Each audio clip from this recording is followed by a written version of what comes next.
নমস্কাৰ আজিৰ ভিডিঅ'ত জেনেৰেল নলেজ অৰ্থাৎ সাধাৰণ জ্ঞানৰ কেইটামান প্ৰশ্ন উত্তৰ লৈ আহিছো এই প্ৰশ্নসমূহ 2024 বৰ্ষৰ এডিআৰই পেপাৰ 2 আৰু পেপাৰ 3 পৰা লোৱা হৈছে তেন্তে আহক দেৰি নকৰি আজিৰ ভিডিঅ'টো আৰম্ভ কৰো আজিৰ প্ৰথম প্ৰশ্নটো লৈ আহিছো the Gita press a unit of Gobind Bhavan Karyalaya is located in which state Gobind Bhavan কাৰ্যালয়ৰ এটা গোট গীতা প্ৰেছ কোনখন ৰাজ্যত অৱস্থিত option A Uttarakhand option B Himachal Pradesh option C Maharashtra option D Uttar Pradesh শুদ্ধ উত্তৰটো হৈছে উত্তৰ প্ৰদেশ গোবিন্দ ভৱন কাৰ্যালয়ৰ এটা গোট গীতা প্ৰেছ উত্তৰ প্ৰদেশত অৱস্থিত এতিয়া জানো আহক গীতা প্ৰেছৰ বিষয়ে কিছু কথা গোবিন্দ ভৱন কাৰ্যালয়ৰ এটা গোট গীতা প্ৰেছ 1923 চনত প্ৰতিষ্ঠা কৰা হৈছিল ইয়াৰ প্ৰধান কাৰ্যালয় উত্তৰ প্ৰদেশৰ গোৰখপুৰত অৱস্থিত ই হিন্দু ধৰ্মীয় গ্ৰন্থৰ বিশ্বৰ সৰ্ববৃহৎ প্ৰকাশক হিচাপে বিবেচিত হৈছে ইয়াৰ মূল উদ্দেশ্য আছিল গীতা ৰামায়ণ উপনিষদৰ দৰে হিন্দু শাস্ত্ৰসমূহ কম মূল্যত প্ৰকাশ কৰা আৰু প্ৰচাৰ কৰা যাৰ জৰিয়তে সনাতন ধৰ্ম অৰ্থাৎ হিন্দু ধৰ্মৰ বাণীসমূহ প্ৰচাৰ কৰা আৰু গীতাৰ নীতি অনুসৰি জনসাধাৰণক জীয়াই থকাত সহায় কৰা সেয়ে শুদ্ধ উত্তৰটো হৈছে উত্তৰ প্ৰদেশ পিছৰ প্ৰশ্নটোলৈ আহিছো the international festival Kullu Dussehra is celebrated in which state আন্তৰ্জাতিক উৎসৱ কুল্লু দশেৰা কোনখন ৰাজ্যত পালন কৰা হয় option A Himachal Pradesh option B Uttarakhand option C Uttar Pradesh option D Haryana শুদ্ধ উত্তৰটো হৈছে হিমাচল প্ৰদেশ এতিয়া কুল্লু দশেৰাৰ বিষয়ে কিছু কথা জানো আহক কুল্লু দশেৰা হিমাচল প্ৰদেশৰ কুল্লু উপত্যকাত অক্টোবৰ মাহৰ বিজয়া দশমীৰ দিনটোৰ পৰা আৰম্ভ হয় আৰু 7 দিন ধৰি চলি থাকে বিশ্বৰ লাখ লাখ পৰ্যটক এই উৎসৱলৈ আগমন ঘটে বৃহৎ পৰ্যটক আকৰ্ষণ কৰা কুল্লু দশেৰা উৎসৱক হিমাচল প্ৰদেশ চৰকাৰে আন্তঃৰাষ্ট্ৰীয় উৎসৱৰ মৰ্যাদা দিছে 2022 চনৰ 5 অক্টোবৰত মাননীয় প্ৰধানমন্ত্ৰী নৰেন্দ্ৰ মোদী ডাঙৰীয়াই এই উৎসৱত অংশগ্ৰহণ কৰে তেওঁ হৈছে এই উৎসৱত অংশগ্ৰহণ কৰা প্ৰথমগৰাকী প্ৰধানমন্ত্ৰী next question Kanchipuram sari is প্ৰডিউসড in which state Kanchipuram sari কোনখন ৰাজ্যত উৎপাদন কৰা হয় অপচন এ Kerala option B Tamil Nadu option সি কৰ্ণাটক অপচন ডি তেলেংগানা শুদ্ধ উত্তৰটো হৈছে তামিলনাডু কাঞ্চীপুৰম শাড়ী তামিলনাডু ৰাজ্যত উৎপাদন কৰা হয় এতিয়া কাঞ্চীপুৰম ৰেশম শাড়ীৰ বিষয়ে কিছু কথা জানো আহক কাঞ্চীপুৰম ৰেশম শাড়ী ভাৰতৰ তামিলনাডু ৰাজ্যৰ কাঞ্চীপুৰম অঞ্চলত প্ৰস্তুত কৰা হয় এই শাড়ীবোৰ দক্ষিণ ভাৰতৰ ৰাজ্য যেনে তামিলনাডু কেৰালা কৰ্ণাটক অন্ধ্ৰপ্ৰদেশত মহিলা বিবাহ অনুষ্ঠানত বিশেষকৈ কইনাই আৰু কিছুমান বিশেষ অনুষ্ঠানত ব্যৱহাৰ কৰে 2005-6 বৰ্ষত এই শাড়ীবিধে জিআই টেগ অৰ্থাৎ ভৌগোলিক স্বীকৃতি লাভ কৰে next question who among the following was a famous painter নিম্নলিখিত কোনগৰাকী এজন বিখ্যাত চিত্ৰকৰ আছিল অপচন এ ভিনচেণ্ট ভেন গগ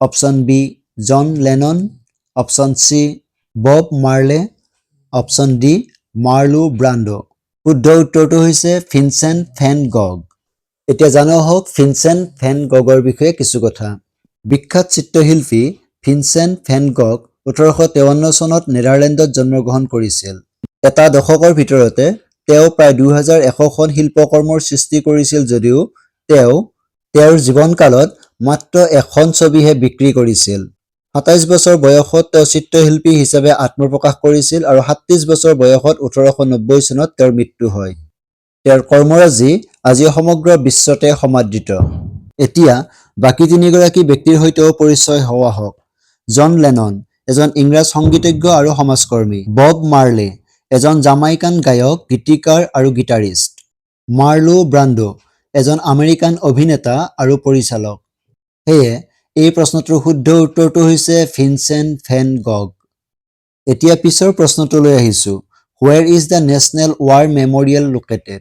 ৰাষ্ট্ৰীয় যুদ্ধ স্মৃতি সৌধটি ক'ত অৱস্থিত অপচন এ শ্ৰীনগৰ অপচন বি নতুন দিল্লী অপচন সি টাৱাং অপচন ডি অমৃতসৰ শুদ্ধ উত্তৰটো হৈছে নতুন দিল্লী ৰাষ্ট্ৰীয় যুদ্ধ স্মৃতি সৌধটি নতুন দিল্লীত অৱস্থিত এতিয়া নেশ্যনেল ৱাৰ মেমৰিয়েলৰ বিষয়ে কিছু কথা জানো আহক নেশ্যনেল ৱাৰ মেমৰিয়েল অৰ্থাৎ ৰাষ্ট্ৰীয় যুদ্ধ স্মৃতি সৌধটি নতুন দিল্লীৰ ইণ্ডিয়া গেট চাৰ্কুলত অৱস্থিত 1961 চনত হোৱা গোৱা যুদ্ধ আৰু অপাৰেচন ৰক্ষকৰ দৰে অন্যান্য অভিযানৰ লগতে পাকিস্তান আৰু চীনৰ সৈতে সশস্ত্ৰ সংঘাতত যুঁজ দিয়া ভাৰতীয় সশস্ত্ৰ বাহিনীৰ জোৱানসকলক সন্মান আৰু স্মৰণ কৰিবলৈ এই ৰাষ্ট্ৰীয় যুদ্ধ স্মৃতি সৌধটি 2019 চনত নিৰ্মাণ কৰা হৈছিল এতিয়া পিছৰ প্ৰশ্নটোলৈ আহিছো Which of the following is considered as the earliest compilation?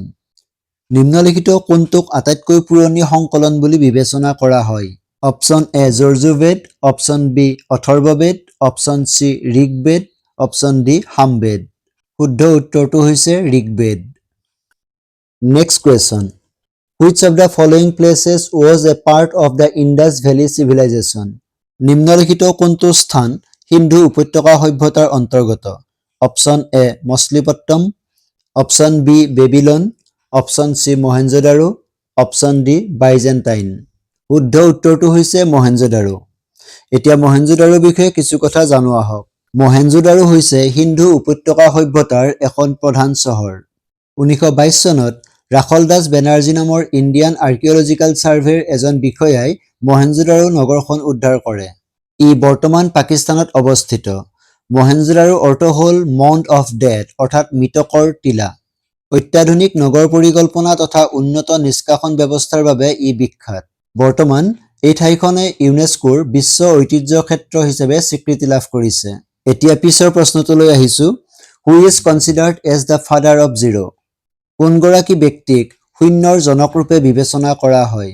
Option A Chitragupta, option B Brahmagupta, option C Varahamihira, option D Aryabhata. শুদ্ধ উত্তৰটো হৈছে ব্ৰহ্মগুপ্ত। যদিও ভাৰতীয় গণিতজ্ঞ আৰ্যভট্টই শূন্যৰ আৱিষ্কাৰ কৰিছিল, তথাপি ভাৰতীয় গণিতজ্ঞ ব্ৰহ্মগুপ্তক শূন্যৰ জনক ৰূপে বিবেচনা কৰা হয়। ব্ৰহ্মগুপ্তই 628 খ্ৰীষ্টাব্দত প্ৰথমবাৰৰ বাবে শূন্যৰ ব্যৱহাৰৰ আনুষ্ঠানিক সংজ্ঞা আৰু নিয়ম দেখুৱাই দিছিল। ব্ৰহ্মগুপ্তই তেওঁৰ গ্ৰন্থ ব্ৰহ্মস্ফুটা সিদ্ধান্তত শূন্যৰ ব্যৱহাৰৰ বিষয়ে বিশদভাৱে উল্লেখ কৰি গৈছে। সেয়ে এই প্ৰশ্নটোৰ শুদ্ধ উত্তৰটো হৈছে ব্ৰহ্মগুপ্ত। এতিয়া পিছৰ প্ৰশ্নটোলৈ আহিছোঁ। Who is known as the iron man of India? কোনগৰাকী ব্যক্তিক ভাৰতৰ লৌহ মানৱ বুলি জনা যায়? Option A Mahatma Gandhi, option B Sardar Vallabhbhai Patel, option C Ishwar Chandra Vidyasagar, option D Radha Gobinda Baruah. শুদ্ধ উত্তৰটো হৈছে চৰ্দাৰ বল্লভভাই পেটেল। চৰ্দাৰ বল্লভভাই পেটেলক ভাৰতৰ লৌহ মানৱ বুলি জনা যায়। এতিয়া ইয়াৰ পিছৰ প্ৰশ্নটোলৈ আহিছোঁ। How many spokes are there in the chakra of our national flag? আমাৰ ৰাষ্ট্ৰীয় পতাকাৰ চক্ৰত কিমানডাল দণ্ড আছে? শুদ্ধ উত্তৰটো হৈছে 24। আমাৰ ৰাষ্ট্ৰীয় পতাকাৰ চক্ৰত থকা 24ডাল দণ্ডই 24টা নীতি বা প্ৰিন্সিপলক বুজায়। সেইকেইটা হৈছে প্ৰেম, সাহস, ধৈৰ্য, শান্তি, দয়া, ভালপোৱা বা সজগুণ, বিশ্বাসিতা, কোমলতা, আত্মনিয়ন্ত্ৰণ, নিস্বাৰ্থতা, স্বত্যাগ, সত্যতা, ধাৰ্মিকতা, ন্যায়, দয়া, কৃপা, নম্ৰতা, সহানুভূতি অৰ্থাৎ চিম্পেথি, সহানুভূতি অৰ্থাৎ এম্পেথি, আধ্যাত্মিকতা, জ্ঞান, পৰম জ্ঞান, পৰম নৈতিকতা আৰু পৰম আশা। ইয়াৰ পিছৰ প্ৰশ্ন। Who presently the supreme commander of defence force of India? বৰ্তমান ভাৰতৰ প্ৰতিৰক্ষা বাহিনীৰ সৰ্বাধিনায়ক কোন? Option A Narendra Modi, option B Rajnath Singh, option C Droupadi Murmu, option D Anil Chauhan. শুদ্ধ উত্তৰটো হৈছে দ্ৰৌপদী মুৰ্মু। ভাৰতৰ প্ৰতিৰক্ষা বাহিনী অৰ্থাৎ সেনা, নৌসেনা আৰু বায়ুসেনাৰ সৰ্বাধিনায়ক হ'ল ভাৰতৰ ৰাষ্ট্ৰপতি। সেয়ে এই প্ৰশ্নটোৰ শুদ্ধ উত্তৰটো হৈছে দ্ৰৌপদী মুৰ্মু। এতিয়া ইয়াৰ পিছৰ প্ৰশ্নটোলৈ আহিছোঁ। Which of the following is not a central armed police force of India? নিম্নলিখিত কোনটো ভাৰতৰ কেন্দ্ৰীয় সশস্ত্ৰ আৰক্ষী বাহিনী নহয়? Option A Indian coast guard অৰ্থাৎ ভাৰতীয় উপকূল ৰক্ষা বাহিনী, অপশ্যন বি সশস্ত্ৰ সীমা বল, সশস্ত্ৰ সীমা বল অৰ্থাৎ SSB, option C national security guard NSG অৰ্থাৎ ৰাষ্ট্ৰীয় সুৰক্ষা বাহিনী, option D central industrial security force কেন্দ্ৰীয় ঔদ্যোগিক নিৰাপত্তা বাহিনী। শুদ্ধ উত্তৰটো হৈছে ইণ্ডিয়ান কোষ্ট গাৰ্ড ভাৰতীয় উপকূল ৰক্ষা বাহিনী। আজিৰ ভিডিঅ'ৰ একেবাৰে শেষৰ প্ৰশ্নটোলৈ আহিছোঁ। Dhokla and fafda are traditional snacks of which state? Dhokla আৰু ফাফৰা কোনখন ৰাজ্যৰ পৰম্পৰাগত জলপান? Option A Rajasthan, option B Punjab, option C Gujarat, option D Goa. শুদ্ধ উত্তৰটো হৈছে গুজৰাট। ঢোকলা আৰু ফাফৰা গুজৰাট ৰাজ্যৰ পৰম্পৰাগত জলপান। আজিৰ ভিডিঅ'টো ইমানতে সমাপ্ত কৰিছোঁ। ভিডিঅ'টো শেষলৈকে চাই থকাৰ বাবে ধন্যবাদ।